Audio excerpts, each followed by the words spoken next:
Sizzle start and chocolate flare, fresh ingredients, love in the air. Nourish your body, feel so fine. Healthy living every time.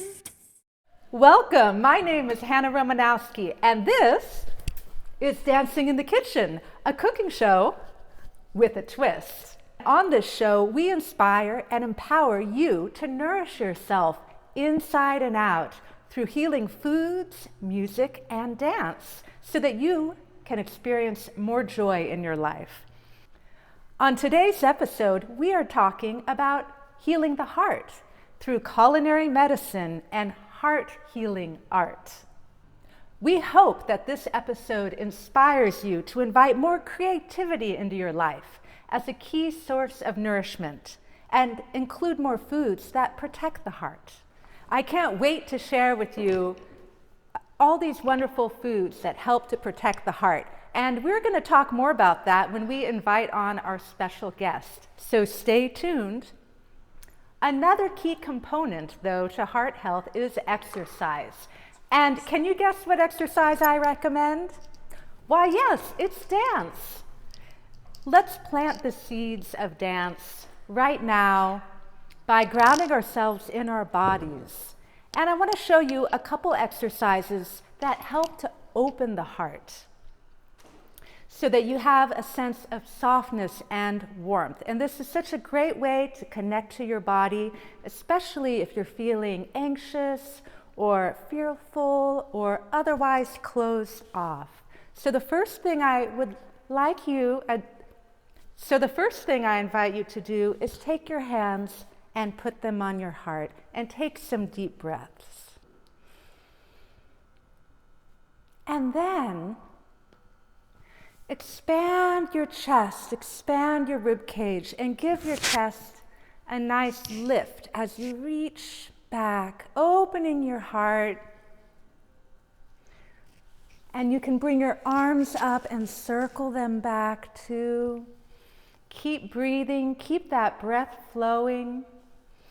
We spend so much time like this, hunched over, we're driving, we're on our computers, our heads are down, and anything we can do to open the heart just invites in more spaciousness and ease and connection. Here's another exercise for you. Your shoulders, bring them forward, up, back, and down. Breathing, up, back, and down. That's right. Relaxing those shoulders, getting the tension out.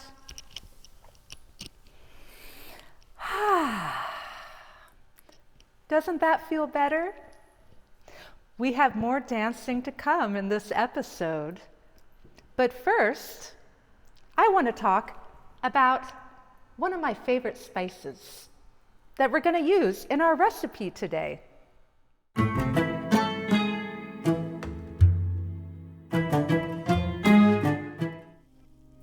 Step into a world where flavors tell stories and every spice holds a secret.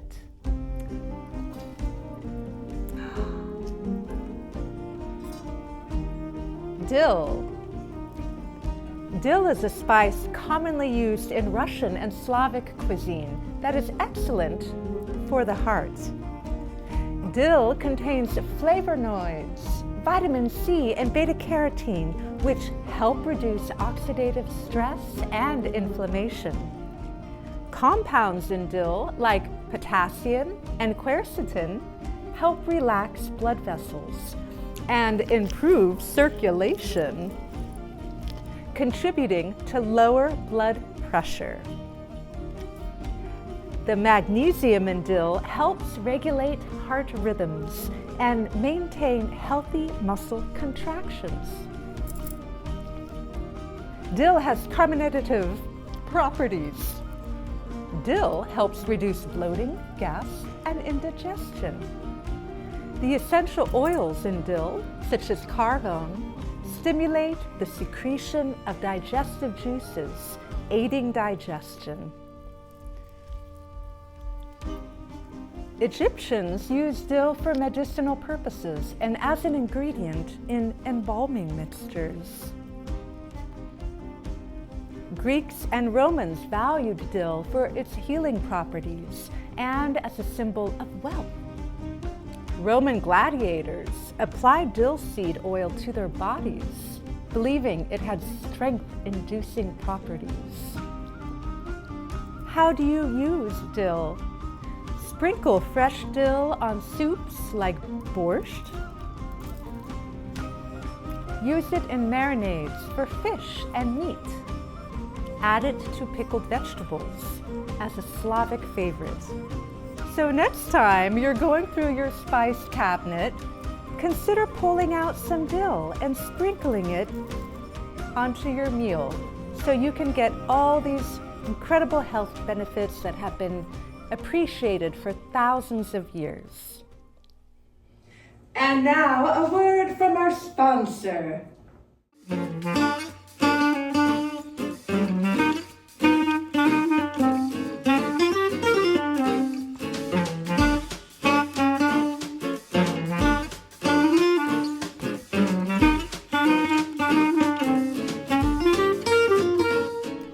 Welcome back. I am so excited to have my dear friend Diana Belenki on. There are a number of reasons I wanted to bring this lovely woman, an amazing artist, on Dancing in the Kitchen. For one, we dance together because she takes my dance classes, but really the most important reason is that I find you are just so full of joy, Diana, and whenever you walk into the room, my heart feels lighter because you just emanate a sense of joy and happiness. And sometimes, life is rough, and yet, in spite of the difficulties of life, you always seem to have that presence, and you're really looking to the beauty and the joy that you see in the world because you're an artist. And I feel that an artist creating is really manifesting a sense of love. Like, you focus on what you love, you find beauty in what you love. So I respect you as an artist, and I can't wait to talk to you about that. Diana was born in Belarus, surrounded by her grandmother's amazing home-cooked meals that were made with love. She's an artist and art professor. She has exhibited at the De Young Museum twice and has been teaching art for over 20 years. Diana teaches private and group lessons in Marin County. Diana also does portfolio development for entrance into top art schools. One of the ways I know Diana is through the arts, actually, because I was an art model for many years and had the pleasure of working with Diana. Diana, what inspired you to pursue your career in the arts as an artist? Ever since I was a child, I always drew and painted, and it was the place that brought me the greatest joy. Oh. It was the place that gave me creativity and connection to the divine, and it was my kind of a meditation. It was access to who I really am, and it was time to connect to who I am and let the beauty come through. And I found that when I did art, I entered into a world of beauty and happiness and peace and joy and love, and all I ever wanted to do was be an artist. Oh. And so I pursued it, and I went to art school and I became a professor. And I do art all the time, and it's one of the greatest things in my life. Oh. And it's been amazing painting you and drawing you, having you as my model. It's been an honor, really, because it's such a special experience. I don't know if any of you out there have ever art modeled before, but it's this incredible experience of just being in this space with artists who are creating. And there's beauty, there's color, and a sense of calmness, because it's such a meditative experience, whether you're posing or you're the one creating the art. Yeah. So having you as a model, so beautiful because I take your dance classes and I love drawing you so much, and you bring in this beauty and this grace and this flow, and you just know how to, you just intrinsically know it's beautiful to inspire artists. I mean, you're beautiful anyways visually, but the way that you pose and the grace, I want to paint you so much. And I have painted you and drawn you so much. I am having a wild idea. Yes. Maybe we should do this on the show. Let's see what happens and where this episode goes. Okay. Who knows what fun we'll cook up. Okay. Actually, you have some art. I do. This was a painting Hannah posed at College of Marin, which is one of the places that I teach. I love these colors. Yeah, thank Purple you. and the blues. You wore this beautiful dress, and I decided that I was going to work with palette knife. Okay. And a lot of it is palette knife in the background. I love texture so much. And I really love the purpley colors. It brings us the purpley reds. It brings us to the beets. And then you had this beautiful flower in your hair and these earrings that matched it, and just your beauty and grace. You know, so inspirational for this. You're so sweet. Well, look at that. Just Diana's, all of her work is there's so much love and color and emotion in it. So thank you for sharing. And yes. I noticed that we have another one. This was another one. And I remember this. It was such a beautiful day in the garden, and the light was trickling through the trees, and the wind was blowing. Yeah. Yes, this was for a private group of mine. So I teach at a university college level, and then I also teach private groups in Marin. So this was for my own group, and in a beautiful garden. Remember, you were in the garden in Novato, and it was lush, and it was almost like a Garden of Eden. There were so many trees and bushes, and I thought, oh, how amazing for you to stand behind. I think it was a grapefruit tree, or one of those big pomelos or grapefruit trees. Go figure, I'm holding a fruit. Yeah, it was the perfect location for Hannah. And you were just so beautiful, wearing this gorgeous gown, and the wind was blowing. Yeah, it was magical. It was so fun painting you that day. Oh, I loved it too. Yeah. And Diana, if people wanted to work with you, how can they? What do you offer, and how can they? I'm going to put this back now. Yes. Okay. So people can contact me through my website, which is dianabelenki.com. And I offer group lessons. I offer private lessons. What I do is I work with high school students that are talented artists that are trying to get into art schools.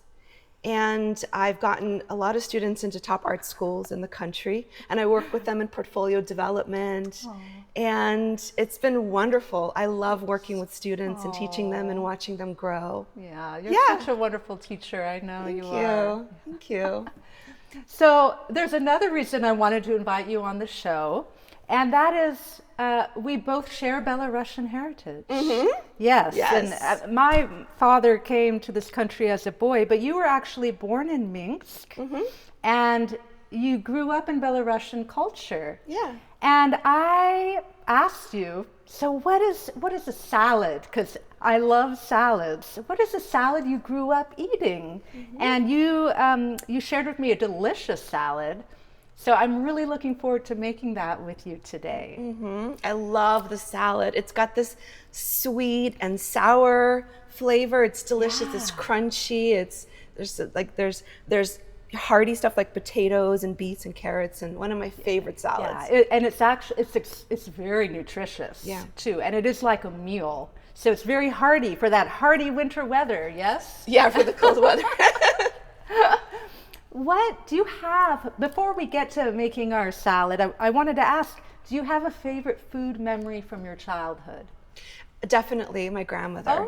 She would make these elaborate meals. I remember her in the kitchen hours and hours. I would watch her, and it would be this and this, just so much energy and time into it, but it was delicious and amazing. And I would just watch her cook, and she did it with such love, and she did it for her family, which was us. And when I tasted it, it was amazing. I could almost just feel her love in the food. And I remember as a child, she would always have an apron on because she was always cooking, and that was part of the culture. And I would remember her hugging me, and it would smell like onion. And I'm like, ooh, the smell of fresh onion, like raw onion. It's a strong smell, but it reminds me of my childhood, of my grandmother. Oh, such good memories. That's beautiful. Yeah. It's so nice to have such a wonderful connection with onion. Yeah. Well, you actually shared with me a picture of your grandmother. Yes. Yeah. So let's put that up now. Isn't she beautiful? Aww. I love her so much. Yeah. This was when she was younger. Yeah. So sweet. And you inspired me by sharing with me about your grandmother to honor my grandmother today, too. This is February. It's Heart Health Awareness Month. It's also my birthday month, and the birthday stone for February is an amethyst. And my grandfather, this belonged to my grandmother. My grandfather gave it to her for one of their anniversaries. He said it was the Purple Heart of Bravery for putting up with him all those years. So on special occasions, and she did deserve it. On special occasions, I like to wear it to honor my grandmother. And today's the perfect time, so thank you for that. Yeah. I have another question. What do you do to bring more creativity and joy into the kitchen? I like color because I'm an artist, of course. I had a feeling. So yeah, anything that's bright, I love it so much. Yeah. You know, all the combinations of colors, and anytime I see, even if I lay out something to eat that's simple, I'll put the tomatoes and kind of anything that's beautiful and colorful makes me want to eat it. And so fruits and vegetables obviously are so beautiful, and I try to incorporate more of that into my diet. Yeah, I love that because it's a creative process in the kitchen. And when you must have inherited your creativity from your grandmother. Yes, it comes from that side of the family. There you go. Yeah. Fantastic. I'm so excited to make this wonderful recipe from Belarusian culture. It's a Slavic salad. Would you agree? Yes. Does it have a name? Yes, vinaigrette. What she said. Can you say that again? Vinaigrette. Yeah. I lost touch with my ancestral language, so thank you for that. Vinaigrette. Oh, like vinaigrette. Yeah, like vinaigrette, but it's Great. So one of the main ingredients is beets, yes, right? Yes. Yeah, and how, so by the way, all these vegetables they're cooked already. Yeah, you want to have them cooked. You cook them, right? Yes. Yeah. And do you peel them or not? Yes. So in general, I prefer not to peel my vegetables because most of the nutrition is in the peel or right beneath the peel. However, for this salad, because the beets are cooked, the peel comes off so quickly. So I think that's a good thing to do. And this is going to be messy. I love it. We love colors, very right? messy. Yeah. And notice we wore good colors for this. This is my beet dress. Yeah. So how many beets should we put in? 3 or 4 for the salad. Yeah. 3 or 4. Okay. And how many carrots? Actually, could you peel those beets? Yes. Okay, and we'll just put the peel right back in the bowl, I think. Yeah. For now. It's kind of messy, but I like things to be messy with food, huh? Yeah. I mean, it's supposed to be messy. Luckily we have a red carpet underneath our feet, so. Don't get caught red-handed. Oh my God, beets is so red everywhere. It's so beautiful. Yeah. Count the beet puns we used today. Oh my God. And you want to dice it. I'm using my food processor here, but if you're doing it by hand, you want to like a small dice or a big dice? Yeah, I would say a small dice. A small dice. Yeah. Yeah. And it's so much better to use fresh than canned beets. Wouldn't you agree? Oh yeah, the taste is totally different. Totally different. Completely. Yeah. Yeah. Beets are rich in nitrates, which help lower your blood pressure and improve blood flow. They are excellent for supporting your heart health. They're also packed with antioxidants, which reduce inflammation and protect cells from damage. Beets are great for improving athletic performance by enhancing oxygen efficiency in the body. So it's pretty cool, isn't it? Yeah. Yeah. All right. Okay. Let's actually move on to potatoes. Yes. We're peeling the potatoes. Could you peel the potatoes? Thank sure. you. So potatoes actually, they get a bad rap, but they're really good for you. They're an excellent source of potassium, which supports healthy blood pressure levels and muscle function. They're high in fiber when eaten with the skin on, especially to promote gut health and digestion. Again, I'm peeling them today just because it's coming off so easily. And potatoes provide energy through their complex carbohydrates while being low in fat. And here's a tip. If you cook your beets and then refrigerate it, it increases their resistance starch, which is really a good thing. So consider doing that. And this is getting really messy. I'm going to go ahead. How's the potatoes doing? It's good. There we go. Yeah. There we go. Now you're adding carrots, and while you're doing that, I am going to talk about onion. Yes. And that wonderful smell that your grandmother's apron. Yes. And onions contain, actually, they contain quercetin, which is a powerful antioxidant that supports your heart health by reducing inflammation. And they also are prebiotic, and they feed your healthy gut microbes. So they're very good for your gut health, and that's going to benefit you overall. Onions also have immune boosting qualities. Allicin, which is when you get that oniony kind of tearful. Yeah. Yeah, so that's called allicin, and it's an antioxidant that's really good for your immune system. So you do want to cry those tears of joy. But you know what's so special about this food too? Is the sauerkraut. Yeah. Did your grandmother make sauerkraut? Yes, she would make sauerkraut and Yeah. she would make pickles, and it is quite an art to make that. Yeah. I remember her, we would chop the sauerkraut, then she'd put it in this container and squish it and squish it and squish it, and then Right, or pound yeah, it. pound it. Yeah. And then it was, I don't remember the recipe exactly, but it was dill seeds, and it was something else, and it was something else, and sugar and salt, and Dill seeds. yes, Ah. in the sauerkraut. Uh-huh. Yeah. And it turned out amazing. She was an artist with pickling. And by the way, it is an art form. Pickling, getting it to taste really good, Yeah. is very specific. Yeah, and she was amazing at it. That's fantastic. Yeah, Well, pickles. yeah, pickles, especially fermented ones, they're such a great source of probiotics. So good for your gut health. Yeah. So this is an incredibly nourishing salad.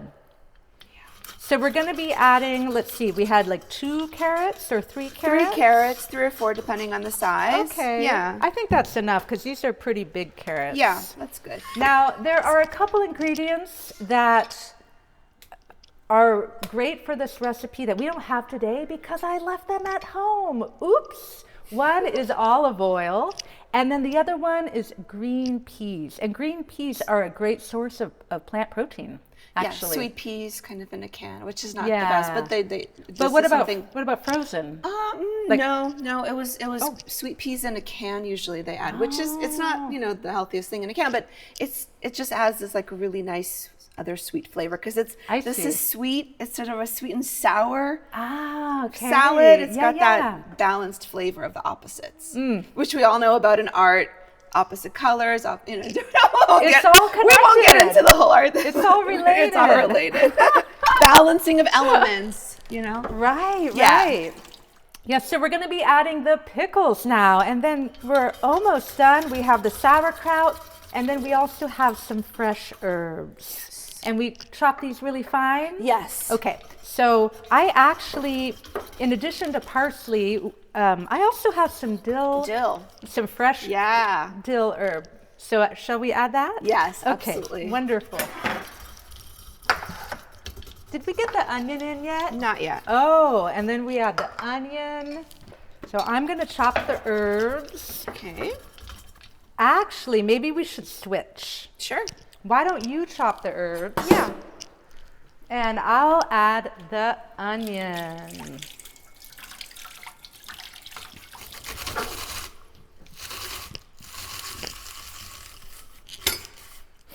There's so many nice smells coming out. I have to throw the food at some point, right? Do you have any tips about color therapy and art and food? I'm putting her on the spot right now. Let's see. Yeah, I think that color for I notice kind of like when I eat warm colors, for instance, oranges, yellows, reds, I feel there's a certain feeling that I feel kind of warm, homey, sort of, nourishing. When I eat cool things like greens and blues and purples, there's a different feeling. It's sort of refreshing and cooling and I love that. Yeah. It's really just getting in touch with your body and the full sensory experience of eating. It is a full sensory experience. Yeah. And I also make a lot of smoothies at home too, to give that fresh, raw, to balance out the cooked. I do a lot of smoothies and I love the colors. For instance, blueberries and something else gives me that, it's purpley kind of blue. I get a certain vibe. I want to, if it's beautiful, I really want to drink it or eat it. I love it. Yeah. Or like a very red or orangey kind of, in the summers, I'll do, cantaloupes or whatever for that orange, or I'll do like raspberry smoothies and strawberry and get that bright red. And when I see it, I'm like, I want to drink this so much. Well, it's so nourishing, especially like beets.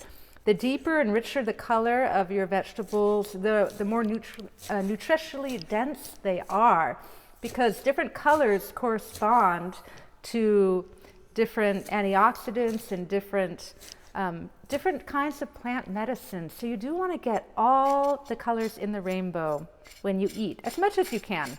Yeah, and the green, of course, I had a salad this morning. And of course, greens and anything green and, broccoli and, all the asparagus and all that stuff. Will you do the pleasure? Yes, of adding that beautiful green? There, that is beautiful. Yeah, that is really beautiful. It's a very beautiful salad. It's beautiful. So what else do we do to top it off? Okay, so salt and pepper. Green peas, sweet peas. We don't have that today, That's but okay. that's okay. That's okay. Yeah, I'm sure the audience won't mind, won't notice. Salt. A little salt. Pepper. We're laughing because they're empty. And look at that beautiful salad. Yay! Isn't that lovely? It's so yummy. Come closer. Woo! There. Thank you for showing us the salad. Of course. Yeah. So I heard that there's something else that you do with beets. I do. What is it? So I love to put washes on my paintings or on my drawings. And when I have the leftover beet juice, I'm like, oh, this is so beautiful. And so I've experimented with putting it, just using a wash on paper. Wow. With beet juice, and it's gorgeous color. And I draw on it, and it's just, I love it. It's awesome. We'll talk about playing with your food, right? Yes. Creating art with your food. Yes. Well, do you think we should give it a try? Yes, we should. Absolutely. I'd love to draw you anytime, any place. Fantastic. Well, stay tuned because we're going to have a little art session in just a few minutes. Yes. And now for the dance of the Beet Queen.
Thank you for this beautiful piece of art. That was so much fun. Thank you. You're the one that inspired me to make this beet green crown. Can you tell me a little bit about why you were inspired to suggest this? Because it's a little floppy though. Yeah, that's okay. That's okay, because in the Russian folkloric dance and costuming, they wear these incredible, beautiful head crowns, headpieces. They're so incredible. They can be intricate or they can be small, but it's part of the culture to wear something on your head that's really, really beautiful. Yeah. And I thought, well, why not? You know, Why not? What fun. Fun. And you also told me there's a tradition of Belarusian women wearing foliage in their hair. Yeah, flowers and foliage and the scarves with the flowers, and it's kind of, you know, an ode to nature and stuff like that. So, well, thank you for coming on this episode. You're welcome. It was so nice. Yeah. That was so much fun. Absolutely. It was a pleasure. It was really fun. Thank you, Hannah. So if anyone wants to learn how to create beautiful art and learn from this vibrant, amazing woman, oh my goodness. Lots of texture. Yes, so you can reach out to Diana and learn more about her at dianabelenki.com. Yes. There's one more thing we get to do today, and that is our raffle that we do every show.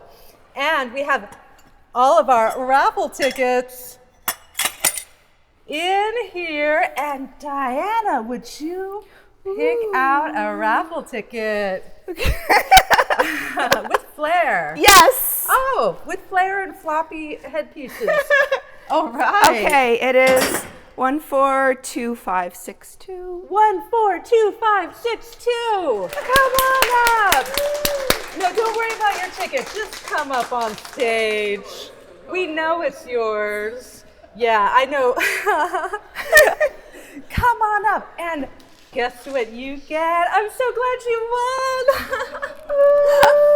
And you win this beautiful sketch by the wonderful and famous, talented, gorgeous Diana Belenki of the Dance of the Beet Queen. There you are. Congratulations. Oh, and you wore the right color too. We're all wearing the beet color. That's right.